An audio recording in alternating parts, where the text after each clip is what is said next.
పొద్దునే లేస్తాం, మంచి కాఫీ తాగుతాం, తర్వాత ఇడ్లీ బోండా పూరి లాగించి ఓ 11-12 మంచి చాయ్ కొడతాం.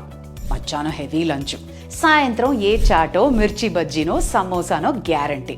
ఆ తర్వాత నైట్ ఉన్న కొత్త కొత్త రెస్టారెంట్స్ అన్నీ ఎక్స్ప్లోర్ చేయాలి, మంచి దమ్ మసాలా బిర్యానీ లాగించాలి. అసలు తప్పే లేదు.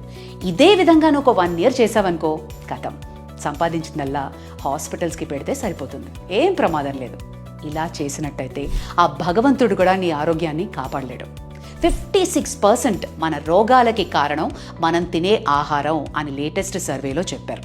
మరి జాగ్రత్తగా ఉండకపోతే ఎలా? భగవద్గీతలో కూడా అందుకే అంటారు, బ్రహ్మార్పణం చెప్పి ఎందుకు తింటాము? మనం తినే ఆహారం మన బాడీకి ఒక డివైన్ ఫుడ్లా ఉండాలి, మన సోల్ని, మన స్పిరిట్ని ఎన్హాన్స్ చేసే విధంగా ఉండాలి. అంతేగాని ఇష్టం వచ్చినట్టు ఏది పడితే అది తినేసామనుకో, కడుపులో చిల్లులు పడుతున్నాయి. లిక్విడ్ నైట్రోజన్ తాగి ఒక పాన్ రూపంలో ఒక అమ్మాయికి కడుపులో చిల్లు పడింది. ఈ విధంగా ఫ్యాన్సీ ఫుడ్స్కి అట్రాక్ట్ అవ్వకు. బేసిక్గా మన మైండ్ ఎంత చురుగ్గా పనిచేస్తుంది అంటే మనం తినే ఆహారం పట్టి అని మనం మళ్ళీ అర్థం చేసుకోవాలి. ఆరోగ్యమే మహాభాగ్యం. Live your life.